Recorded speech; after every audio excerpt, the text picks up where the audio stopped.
There's a wonderful line by the poet Muriel Rukeyser, "The world is not made out of atoms, it's made out of stories." Change their lives for the better. Human tendency is to hope. But the stories we tell about who we are shape our lives.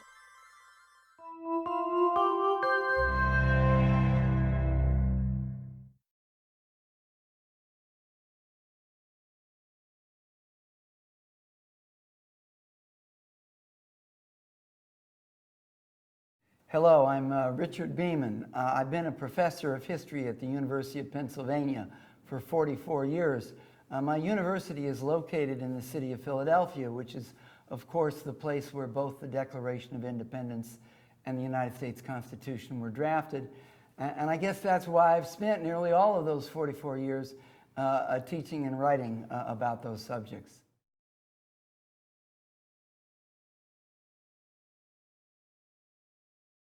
The United States Constitution begins with the words, "We the people." And so right away, we the people are vitally involved with everything that goes on in our government and society.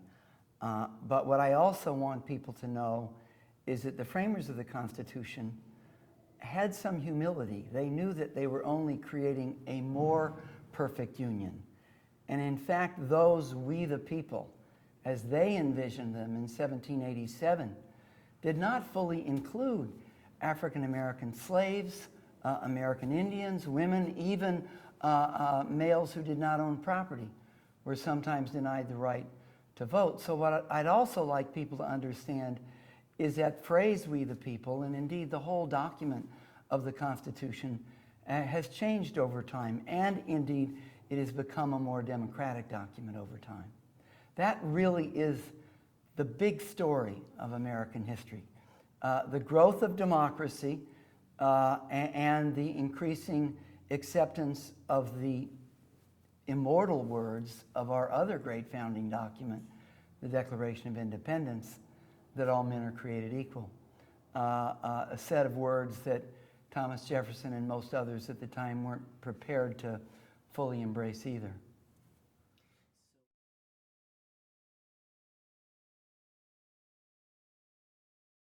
Well, most people probably were forced to read the Constitution sometime in their lives, whether in primary school or middle school, particularly in middle school when they were thinking about anything possible except the Constitution. Most people probably think of the Constitution as a sort of boring set of legalisms which they somehow had to memorize on a test.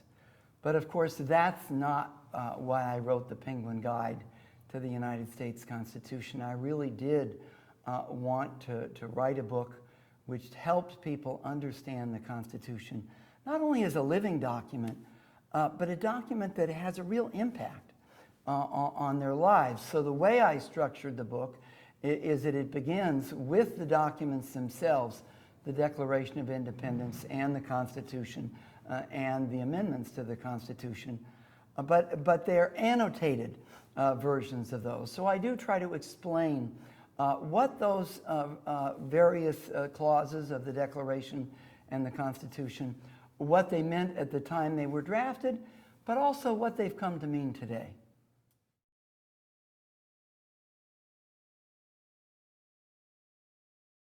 Well, those are dangerous words, a living document. There are certain justices of the Supreme Court. Indeed, I've been in the same room with Justice Antonin Scalia when I used that phrase, a living constitution, and was severely rebuked for it, because there are some Supreme Court justices who truly do believe that we should be bound in our interpretation of the Constitution by the original meaning of the words on those 4 parchment pages.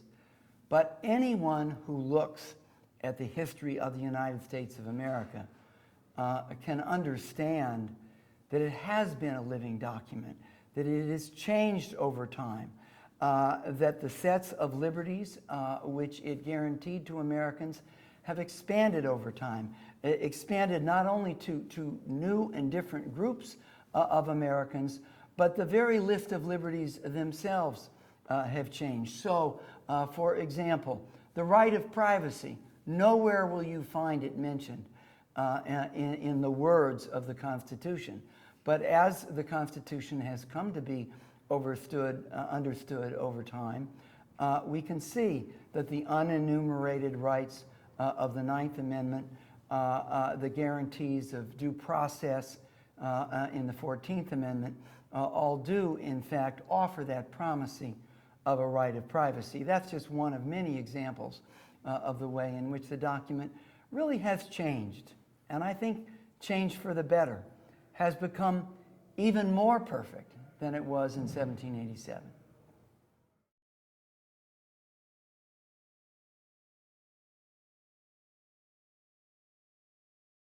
Well, that question has been posed to me. The question of whether writers have a special responsibility in democratic societies has been posed to me before, and I'm not sure I know how to answer it. First and foremost, writers have the same responsibilities that everyone else does, which is to know how their government works, to hopefully be informed participants in that government, in the electoral process, and so on.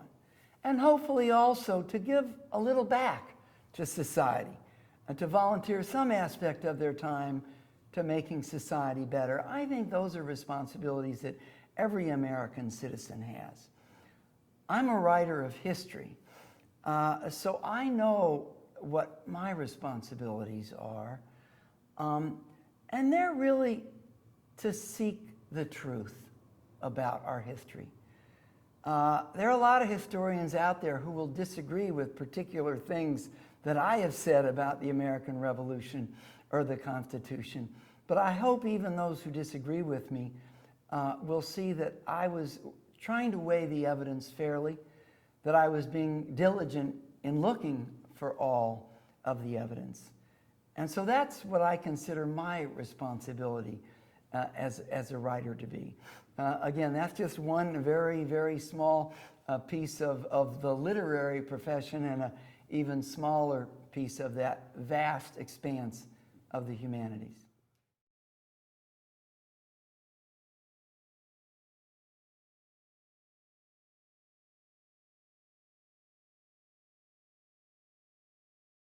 Well, again, I guess I do feel a particular responsibility as a writer of history, and particularly as one who writes about the United States Constitution.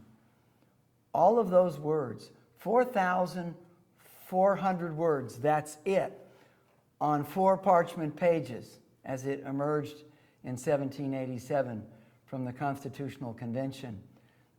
It is a masterpiece of concision. So in writing about those words, I really do feel a responsibility to be very conscientious about my choice of words. Not necessarily always to be bound by some immutable sense of the meaning of every one of those words, but to treat them with respect.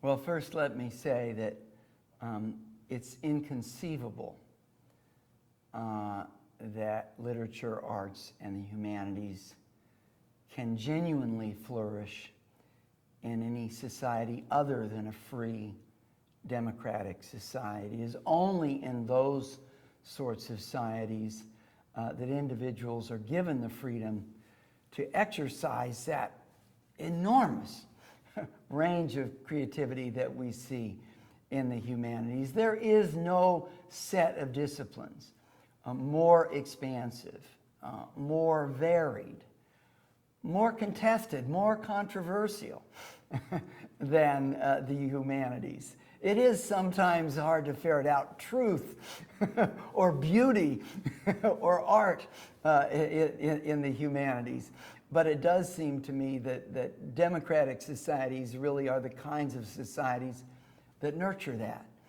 And hopefully, an appreciation of the humanities, an appreciation of diversity, of complexity, of creativity, it helps make Americans better citizens, more tolerant, more respectful of diversity and variety.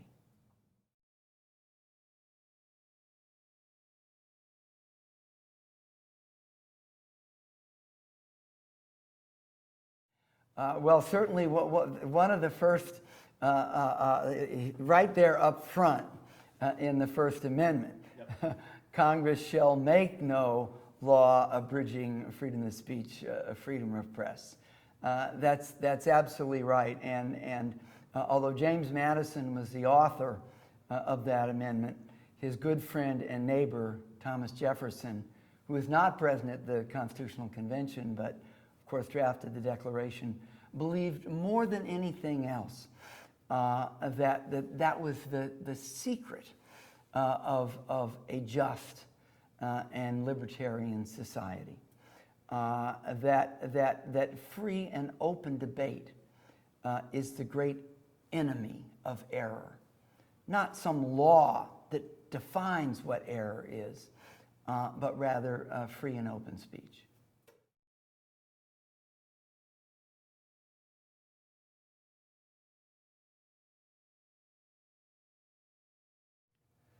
Well, first and foremost, I hope that readers of the Penguin Guide will understand the historical origins of both the Declaration of Independence and the Constitution and some of the other documents that were so important in defining America's founding period.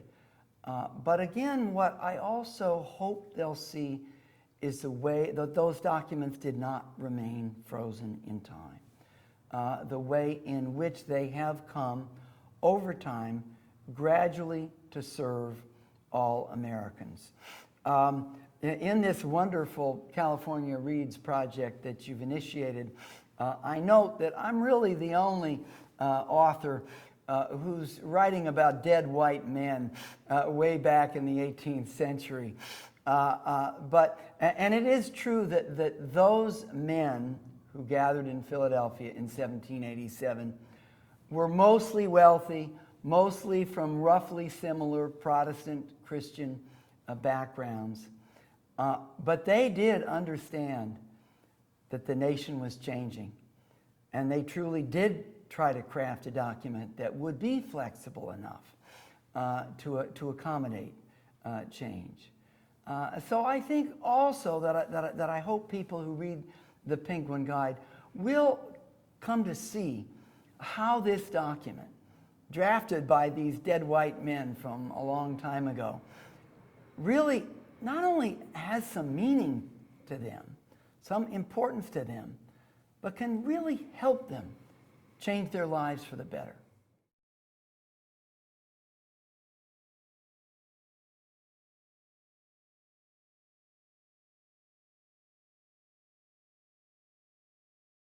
Well, I think one thing that all historians of the Constitution are very much aware of is that people have been arguing about what the Constitution means, how it should be interpreted, literally from the moment it emerged from the Pennsylvania State House on September 17th, 1787. One of the great ironies is that the two principal authors of the Federalist Papers, which are included in the Penguin Guide, is that James Madison and Alexander Hamilton, the two principal authors of the Federalist Papers, just a few years after those papers were published, were disagreeing vehemently over the proper interpretation of certain clauses. So our disagreements about how the Constitution should be interpreted are nothing new. As to whether we should be bound by the original intent of the framers of the Constitution, well, there are two tough questions there.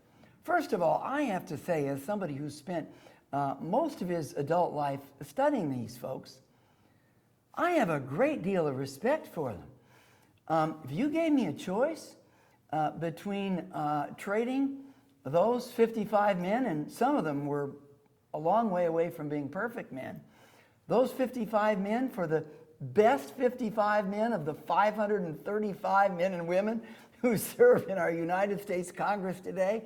No contest. I would take those 55 men. They did display an uncommon a sense of history, of understanding of political theory, and a great sense of public duty, of public service. So I wouldn't mess around with their words lightly. But almost half of them owned slaves. Most of them didn't believe that people who didn't own property should be allowed to vote. So the first question is, however much we may respect those men, should we really be bound by the beliefs, in some cases the prejudices, of men who lived 225 years ago? But there's a second issue, which I think is an issue that historians are particularly sensitive to, and that is even if we could, if we wished to live by their understanding of the words they had written on the Constitution, how do we really know what they meant? And if you go back and look at the debates in the Constitutional Convention, and you analyze such important concepts as federalism, the division of power between the individual states and the national government, or the separation of powers between the executive branch and the Congress and the judiciary, there were nearly as many different opinions among them as there were men in that room. So in fact, my conclusion as an historian of this period is that that original intent of the framers is very, very difficult, indeed impossible to discern. That doesn't mean that we should throw up our arms and just say, okay, well, we'll make it up as we go along. We do have an obligation to respect their broad intentions, the broad set of principles which motivated them as they crafted the document.